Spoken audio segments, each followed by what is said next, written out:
What's going on, you guys? Namakan here, bringing you my perspective as to what entertainment is bringing us. And today, we will be talking about Batman Beyond. Released on television on January 10th, 1999. This show was a critical and commercial success. This show went over 3 seasons with 52 episodes. The show stars Will Friedle, Cree Summer, Lauren Tom, Frank Welker, and the late, great Kevin Conroy. The show was created by Paul Dini, Bruce Timm, and Alan Burnett. Batman Beyond is a sequel to Batman the Animated Series, or the seasons after Batman the Animated Series, The New Batman Adventures. Set decades after the show, where Gotham is looking more futuristic. The main character of Batman Beyond is Terry McGinnis. He is a high school student who was in a precarious situation where he was being chased by thugs and then was stopped by the yard of Wayne Manor. Fortunately, he received help just in the nick of time by none other than Bruce Wayne, who has gotten old. Terry helps Bruce out and takes him into Bruce's mansion. While taking care of Bruce, Terry decides to explore the mansion and finds out that there is a Batcave, and he discovers that Bruce is the Batman. He begs Bruce to take his mantle, and Bruce was originally disgruntled about it. He then caves when he considers that Terry did save his life. So Bruce gives the new Batsuit to Terry, and that is when the show truly began, because man, oh man, I love this show. This is one of the best superhero shows of all time, bar none. The animation, the music, the opening, the vibes, the action sequences. This show has everything you need in a superhero show. The opening especially, it's absolutely unlike any 90s show I've seen. Like, for a Kids WB show, it must have been groundbreaking to see an intro with this much aura. I also really love the action sequences along with the music. The music, instead of using orchestral music, they use grunge music to get with the times of not only the show, but around the time this show was out too, post-grunge was one of the biggest things in pop music around the time. So I feel it made sense with Terry's personality along with his fighting style. Terry already knows how to fight, although it's mainly street level style. He did get a more disciplined fighting style later on, where he was taught by the same dojo Bruce was taught growing up with his fighting style. Since Bruce is in his 50s, many of his colleagues and adversaries are either dead or are still in Arkham Asylum. Jim Gordon, Lucius Fox, and of course Alfred have all passed away long ago. Barbara Gordon is still around, with her being a commissioner of Gotham City. She unfortunately does not see eye to eye with Bruce. Some of Bruce's adversaries are still alive, like Victor Fries, although he only appears for one episode. That episode, though, is absolutely legendary. This is where he was revived by the new chairman of Wayne Enterprise, Derek Powers, who merged his company with Bruce's company. The experiment to revive him went badly after a few days of Victor being alive, and so Derek, along with his partner, Stephanie Lake, tried to kill him. But it didn't work, and so Victor eventually sacrificed himself to a medical facility that was going to be destroyed. I cannot talk about Batman Beyond without talking about the movie The Return of the Joker. This is kind of seen as a continuation of Batman the Animated Series, and oh my god, it is amazing. Not only we get to see Joker somehow coming back after decades, but we also get to see how Tim Drake is doing after so long. I think this is the Joker at his most psychotic.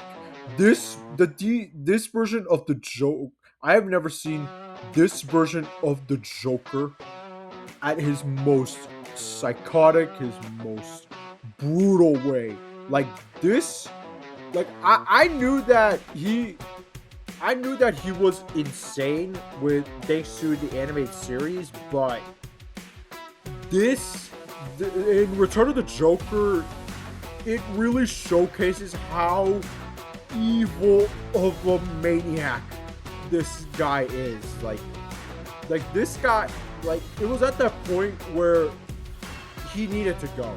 Like he actually needed to go.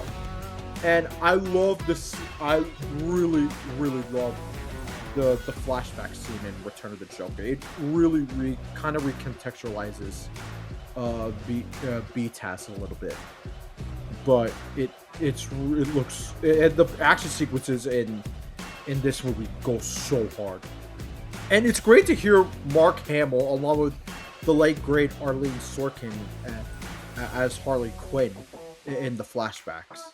Like it's just so cool seeing them, hearing them back, along with seeing them return as well. But overall, Batman Beyond, this is one of the best shows Kids WB has to offer. One of the best shows in the DC animated universe.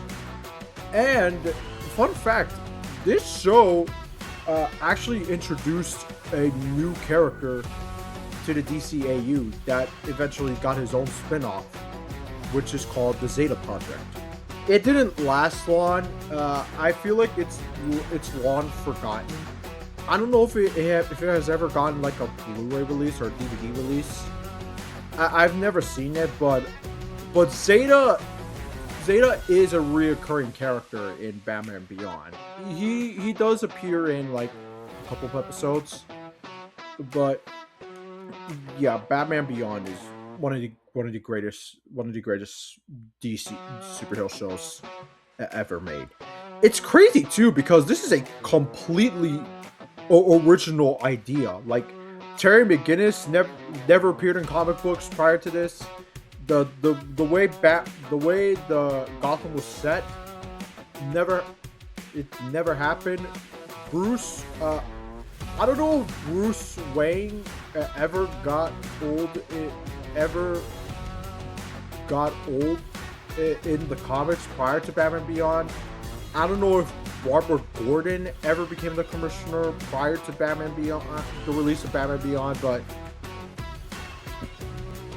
Batman Beyond completely changed the game for not only the Batman universe but for DC as a whole, because we also get to see Superman, who is still which implies the Justice League still exists.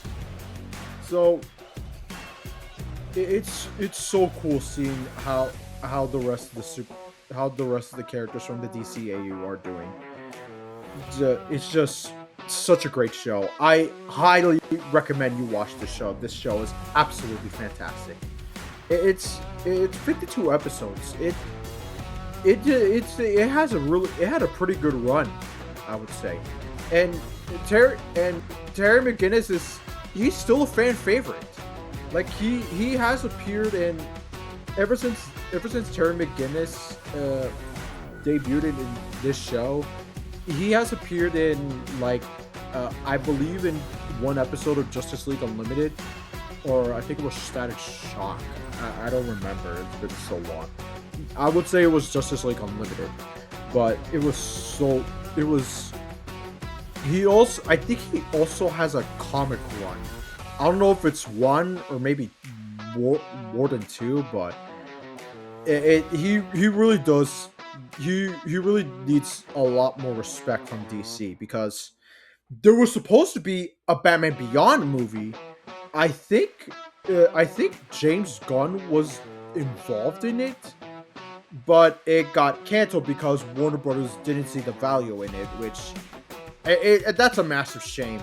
And the animation style, from what I've seen from the concept art, it's good. It looked like it was going to be very similar to Spider-Man Into the Spider-Verse, the Miles Morales movies.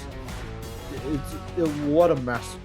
What a shame that they canceled that movie. Like that would have gone so hard, honestly. Yeah, I really Batman Beyond. Go watch it. It might be on HBO Max. I mean, very likely. If not, then it might be on Netflix. I could be wrong on that too. But if you want it physically, you can find a Blu-ray copy